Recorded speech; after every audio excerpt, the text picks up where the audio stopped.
everyone, welcome back to my channel, that is Soumya Jha Law in Beats. So we have started the series of administrative law. In the last video we saw the introduction of administrative law, nature and scope of administrative law, and also the reason for the expansion of administrative law, right?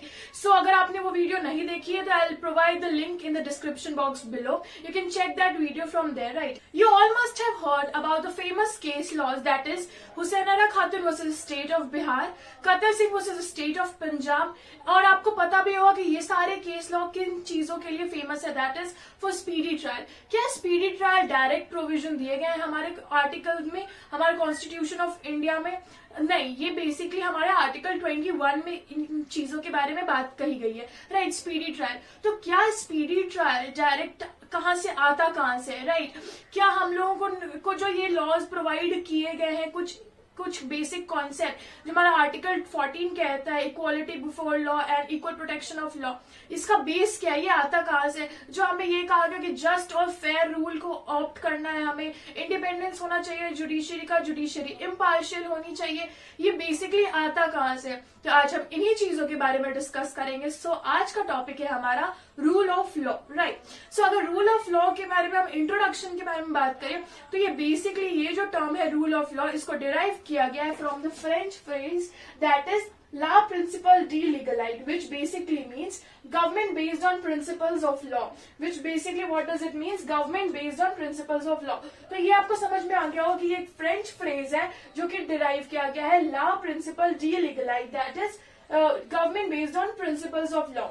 अब हम basically talking about what is rule of law, right? So the term rule of law means the principles of legality which refers to a government based on the principles of law and not men.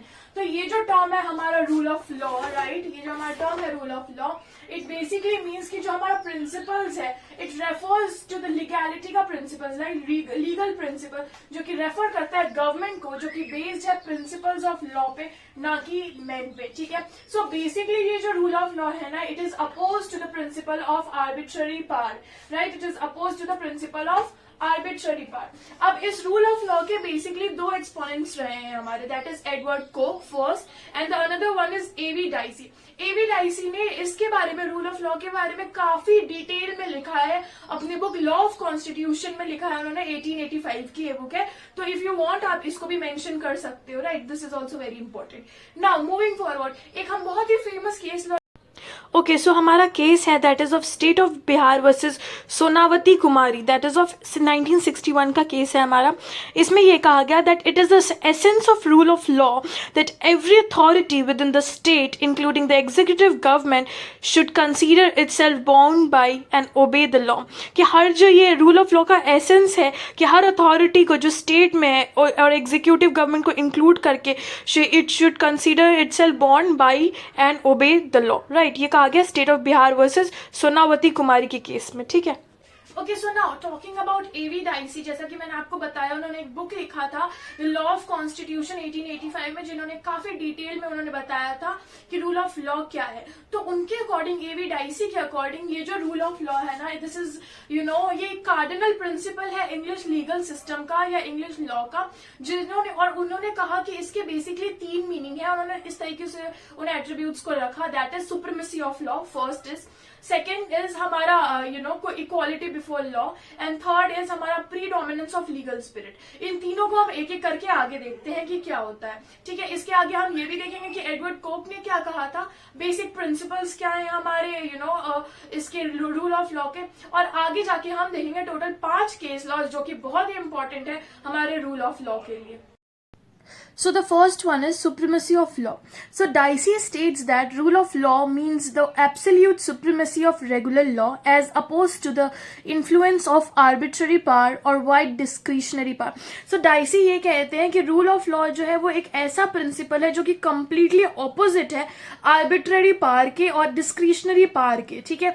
complete उसके opposite है, और वो अपनी supremacy दिखाता है कि जो law है वो supreme है, उसके आगे कुछ भी नहीं है, right? जो ये रूल ऑफ लॉ है ये कहता है कि गवर्नमेंट जो है वो सब्जेक्ट है लॉ का, ना कि लॉ जो है वो सब्जेक्ट है गवर्नमेंट का, right? The rule of law requires that the government should be the subject of law rather than the law subject to the government.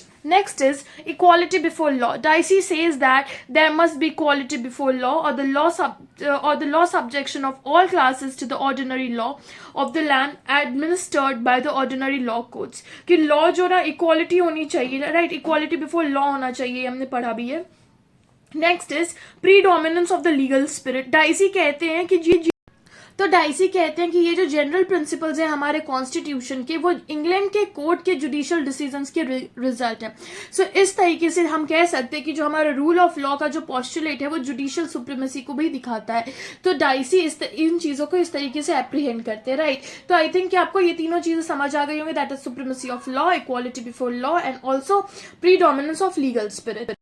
So now talking about the criticism Dicey faced. So Dicey की जो theory थी वो completely accepted नहीं थी during that era. इसके basically दो criticism mainly बाहर निकल के आए. पहला हमारा that it failed to distinguish between discretionary and arbitrary power, right. And the next one is कि उन्होंने मिसअंडरस्टूड किया कॉन्सेप्ट को, दो कॉन्सेप्ट को, दैट इज ड्रॉट एडमिनिस्ट्रेटिव, जो कि सक्सेसफुल था फ्रांस में. Okay, so talking about the modern concept of rule of law. तो ये जो हमारा मॉडर्न कॉन्सेप्ट है रूल ऑफ लॉ का, ये फेयरली काफ़ी वाइड है. डेविस ने बेसिकली 7 प्रिंसिपल्स दिए थे for the meaning of the term rule of law. ठीक है, डेविस ने 7 प्रिंसिपल दिए थे. ये किसके प्रिंसिपल है? सातों डेविस के. ये याद रखना आप लोग. सो पहला कहता है law and order. Next is fixed rule. Third one is elimination of discretion, मतलब आर्बिट्रेशन और डिस्क्रिशनरी बार का एलिमिनेशन है. Fourth is due process of law or fairness. Fifth is natural law or observance of the principles of natural justice. Sixth is preference for judges and ordinary courts of law to executive authorities and administrative tribunals. And last one is judicial review of administrative actions.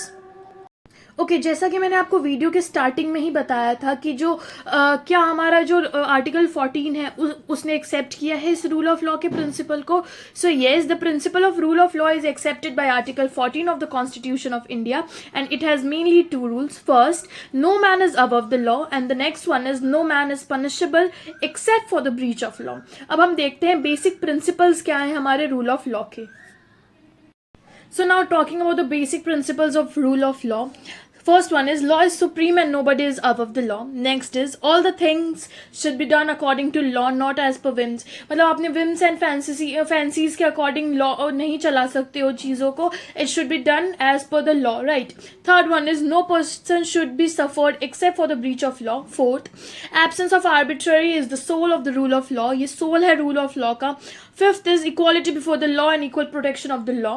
Sixth, speedy trial. Seventh, the fair and just procedure should be conducted. And eighth, that is independent and impartial judiciary. I think इन चीज़ों को देख के अब आपको समझ आ गया होगा कि how did I introduce the video, and आपको ये चीज़ें भी समझ में आ गई होंगी. ये सारी चीज़ें हमारे इंडियन कॉन्स्टिट्यूशन में भी हैं. ठीक है, तो अब हम आगे केस लॉज की तरफ बढ़ते हैं. Okay, so the next is हम केस लॉज देखते हैं. सबसे पहला और इम्पॉर्टेंट केस लॉ है हमारा एडीएम जबलपुर वर्सेस शिवकांत शुक्ला. इस केस में कहा गया था, इस केस को हेबियस कॉर्पस केस के नाम से भी जाना जाता है. Habeas corpus, I think you everybody know, is one of the most famous writ, right.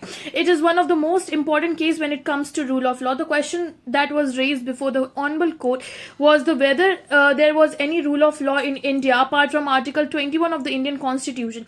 It was in the context of suspension of enforcement of Article 14, 21 and 22 that was suspended. So यहाँ पे जो answer था majority of judges का was in negative for the question of law. So, however, Justice H.R. Khanna dissented from the majority of opinion, and he also observed that even in absence of Article 21 in the Constitution, कि अगर Article 21 का absence भी है हमारे Constitution में, तो भी जो state है उसके पास ऐसी कोई भी power नहीं है कि वो deprive कर दे एक person को उसके life और liberty से without the authority of law. So, without such sanctity of life and liberty, the distinction between a lawless society and one governed by law would cease to have any meaning. So second important case है हमारा Keshavananda Bharati versus state of Kerala. इस case में कहा गया कि जो supreme court ने कहा कि जो concept of rule of law है वो एक इम्पॉर्टेंट एस्पेक्ट है हमारे डॉक्ट्रिन ऑफ बेसिक स्ट्रक्चर का.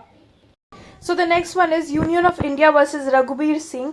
इस केस में कहा गया कि कोर्ट ने ये कहा that a considerable degree that governs the lives of people and regulates the state function flows from the decision of superior court. तो इस केस में भी रेफरेंस दिया गया है. Okay, so fourth one is Indira Nehru Gandhi versus Raj Narayan. This is also very important case law, which says the court held that that rule of law is also part of the basic structure, and in the list rule of law was also added, which clearly means that no amendment can be done in rule of law. Okay so जो हमारा last case है वो है Bachchan Singh versus state of Punjab. इसको हम death penalty case भी कहते हैं. इसमें कहा गया कि जो रूल ऑफ लॉ है वो फ्री है आर्बिट्ररी एक्शन से, and if anywhere any action is done with arbitrary powers then it will be considered as a denial of concept of rule of law. तो ये थे हमारे पांचों केस, राइट. आई थिंक मैंने जितनी भी चीजें आपको बताई वो आपको काफी अच्छे से क्लियर हो गई होंगी from all the case laws. ये जितने भी इंपॉर्टेंट केस लॉज है, मेनका गांधी का केस हो गया, एडीएम जबलपुर हो गया, या ये जितने भी फेमस केस लॉज मैंने आपको बताया, आपको अच्छे से समझ आ गए होंगे कि क्या कहा गया था, क्यों इनको रूल ऑफ लॉ इनमें कैसे रिकॉग्नाइज हुआ था, क्या रूल ऑफ लॉ के बारे में इनमें बातें कही गई थी, रूल ऑफ लॉ क्या है, एबी डाइसी ने क्या कहा था, उनके क्या 3 एट्रीब्यूट्स थे, बेसिक प्रिंसिपल क्या कहता है, क्या क्रिटिसिज्म मिला, उनको ये कॉन्सेप्ट काफी अच्छे से क्लियर हो गया होगा. So yes, thank you so much for watching this video, and also stay tuned, stay safe and stay at home. Thank you so much for watching this video. Thank you.